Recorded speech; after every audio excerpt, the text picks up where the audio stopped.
Here I have Mercedes GLB, and let me show you how to turn off the system.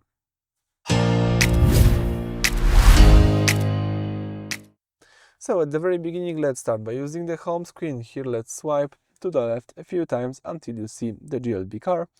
If you see the GLB car, you can open the settings. So let's tap settings. This is the standard view of the settings of your car. Let's choose the fourth tab from the top, so it's system. And here from system, let's select the third one, which is display and display messages. As you can see here, you can activate or deactivate the display. You can just turn off the display, or you can turn off the whole system. So with the music and everything, if you would like to, let's tap system off.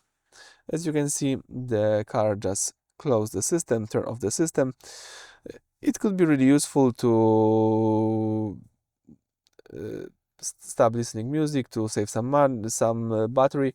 And if you would like to turn on the device, turn on the system, let's use the wheel. If you tap the back button on your wheel, you will just enable the system.